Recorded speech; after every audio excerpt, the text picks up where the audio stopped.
আপনি বের হয়ে দেখবেন ধুমধারাক্কা গান বাজছে। ঈদের আগের রাতে গান বাজায় না? আর এখন এই এই এই মানে পচা সংস্কৃতি যে কত বিরক্ত করছে দিন দিন, যেখানে যাবেন সেখানেই ধুমধারাক্কা গান। আর গান শোনার মানুষের কিছু রুচি থাকে, কিছু গান ছিল না শুনলে তাও কিছুটা ভালো লাগে, তাই না? এমন কেউ নাই যে গান কানে যায় নাই, আছে না?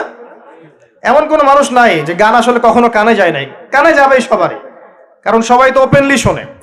কিছু কিছু গানের অ্যাটলিস্ট কিছু মান আছে, মানে শুনলে মনে যায় ঠিক আছে গান হচ্ছে, যদিও ওটা হারাম। এখন যেগুলো প্লে হয় দেখবেন এমন কিছু মিউজিক, এমন কিছু ধুমধারাক্কা, গানের কোনো জাতি না, মানে শয়তান যে নাচছে ওর পাশে কোনো কোনো কোনো কি বলবো, আসলে কোনো সন্দেহ নাই ওর পাশে শয়তান নাচছে। এমন এমন সাউন্ড, আর যদি যা বলেন ভাই সাউন্ডটা একটু কমায় দেন, পাশে আলেম আছে বা মসজিদ আছে বা নামাজ হচ্ছে, আরো জোরে দিবে সাউন্ড। এটাকে সামাজিক ভাবে প্রতিহত করা দরকার। এদের বিরক্তি এত বেড়ে গেছে, মাঝে মাঝে এমন কিছু দিবস আছে, দিবসগুলো গানের জ্বালা রাত্রে ঘুম হয় না। মুমিন বান্দা ঈশার নামাজ পড়ে ঘুমিয়ে যাবে, শেষ রাত্রে উঠবে, ও সারা রাত ঘুমই হবে না এই গানের জ্বালায়।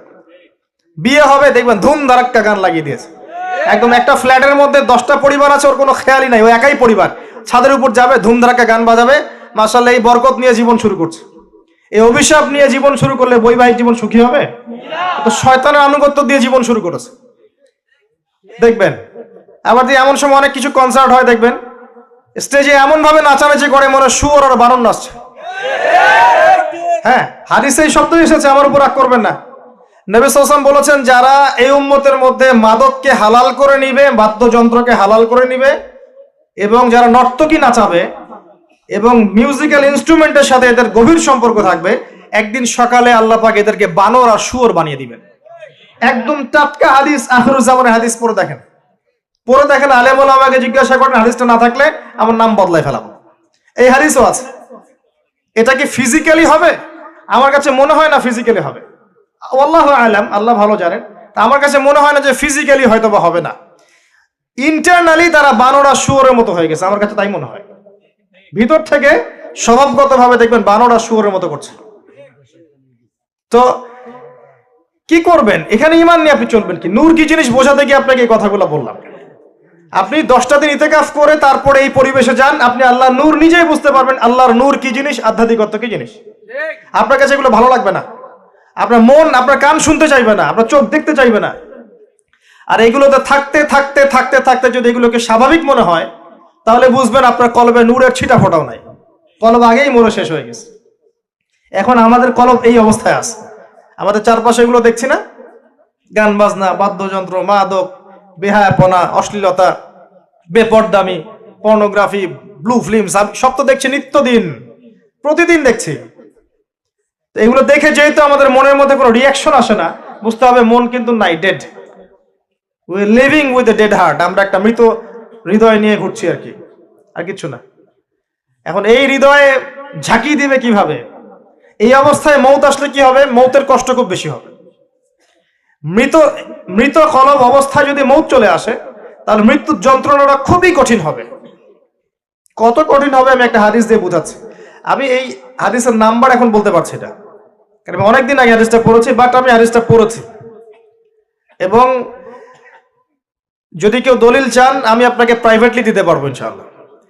কোন একজন নবী আল্লাহকে বলেছিলেন যে আমি বারজাখের মানুষের সাথে যোগাযোগ করতে চাই, কেমন আছে বারজাখ পর্যন্ত, পরকালে বারজাখের মানুষ কিরকম আযাব, কিরকম শাস্তি ভোগ করছে, আল্লাহ আমি একটু দেখতে চাই।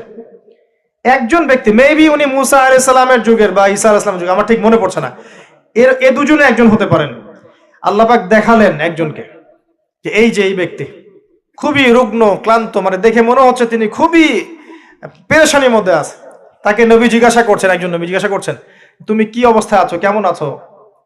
তো সে বলছে যে আমার মৌত হয়েছে আজকে থেকে 1000 বছর আগে, আমার মৌত হয়েছে আজকে থেকে 1000 বছর আগে, এখন পর্যন্ত মৌতের যন্ত্রণা আমার যায় নাই।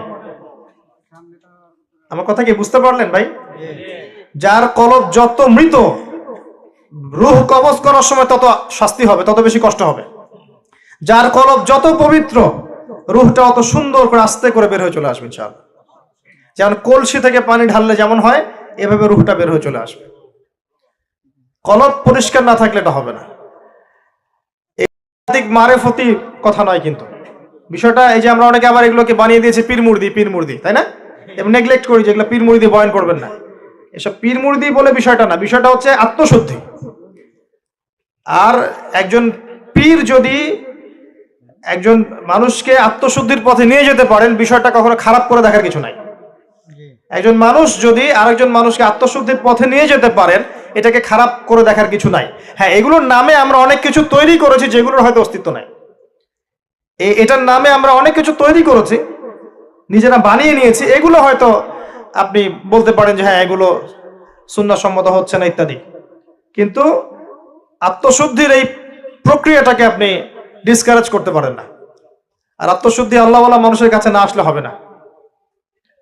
আত্মশুদ্ধির এই বিষয়গুলো এই কিছু কাজ করা এবং কিছু কাজ বর্জনের সাথে জড়িত আছে। আবারও বলছি, এই বিষয়গুলোতে জড়িত থাকলে আপনি আত্মশুদ্ধি পাবেন না।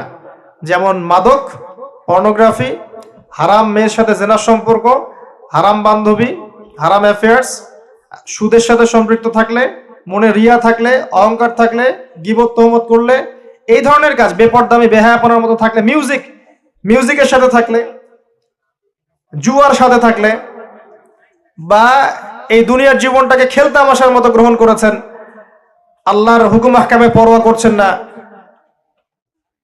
আজকের দিনটা এনজয় করে নিন, কালকের কি পাতা, এমন আকীদা আদর্শে যারা বিশ্বাসী, এদের মনের মধ্যে আত্মশুদ্ধি আসবে না।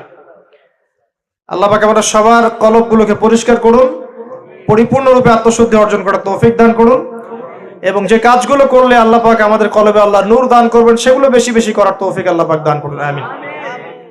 একটা এক্সাম্পল দেই, অন্য জায়গায় যাচ্ছে। দেখেন, ইবলিস কি কম জ্ঞানী ছিল? সে কি কম ইবাদত করেছে আল্লাহর? ইবাদতের ক্ষেত্রে, জ্ঞানের ক্ষেত্রে সে তো অতুলনীয় হয়ে আছে। প্রচুর ইবাদত করেছে, প্রচুর জ্ঞানী। এই মহাবিশ্ব সম্পর্কেও জ্ঞান আছে না? তার প্রচুর জ্ঞান আছে। কি কারণে সে চিরস্থায়ী জাহান্নামী হলো? একটা আদেশ লঙ্ঘন করেছে। এই তো একটা আদেশ তো আদম আলাইহিস সালামও লঙ্ঘন করেছে। তাকে বলা হয়েছে গাছের কাছে যেও না, আমাদের পিতা ভুল করে গাছের কাছে চলে গেছেন। এটাও তো একটা অন্যায়, তাই নয় কি? এটা তো আল্লাহর আদেশকে লঙ্ঘন করা হলো। আদম আলাইহিস সালাম তওবা করে ফিরে এসেছেন, বলেছেন রব্বানা যালামনা আনফুসানা ওয়া ইল্লাম তাগফির লানা ওয়া তারহামনা লানাকুনান্না মিনাল খাসিরিন। এটা আদম সন্তানের স্বভাব, ভুল করবে, তওবা করে ফিরে আসবে। কিন্তু ইবলিস, সে তওবা করে ফিরে আসেনি, বরং আবা ওয়াস্তাকবারা, সে অবাধ্য হয়েছে, অহংকার করেছে। খালাকতানি মিন নার ওয়া খালাকতাহু মিন তিন। এই যে অন্যকে ছোট করা, তুচ্ছ করা, আল্লাহর আদেশকে অস্বীকার করা, অহংকার করা, এই অহংকারের কারণে তার সমস্ত ইলম এবং আমল সব ধ্বংস হয়ে গেছে। তো এখন যদি আমরা অনেক ইলম আমল করি, মনে অহংকার থাকে, আত্মশুদ্ধি অর্জন হবে? আত্মশুদ্ধি সবচেয়ে ইম্পর্টেন্ট জিনিস। আমি একটা বই সাজেস্ট করছি। বইটা আমি পড়ছি, কিন্তু আমার পড়ার পরে আমার আসলে পিপাসা মেটেনি এখনো। এই টপিকের আরো বেশ কিছু বই আমি সংগ্রহ করার চেষ্টা করছি। ইনশাআল্লাহ তাআলা আগামীতে আমি এই টপিকে, শুধু এই টপিকেই আলাদা স্বতন্ত্র একটা লেকচার দিব ইনশাআল্লাহ তাআলা। আল্লামা তাকি উসমানী হাফিজাহুল্লাহ, তার একটা বই আছে আত্মশুদ্ধি ও তাসাউফ। বইটা পড়েন। বইটা পড়লে আপনার কাছে মনে হবে যে বইটা আপনার জন্য লেখা হয়েছে। বইটা পড়ছিলাম আর মনে হচ্ছিল যে বইটা আমার জন্যই লেখা হয়েছে। মনে হয় বইটার প্রতিটা ওয়ার্ড আমাকেই বলা হচ্ছে। মন দিয়ে পড়েন আর পড়াশোনার অভ্যাস করেন। একদিন লেকচার শুনলেন 1 ঘন্টা 1.5 ঘন্টা, এটা আপনার জীবন পরিবর্তনের জন্য যথেষ্ট নাও হতে পারে। হ্যাঁ, যদি আল্লাহওয়ালা তেমন মানুষ হন হয়তো বা হবে। আমাদের মতো মানুষের লেকচারে 1 ঘন্টা 1.5 ঘন্টা লেকচার শুনেও আপনার জীবন পরিবর্তন না হওয়ার সম্ভাবনাই বেশি। কথা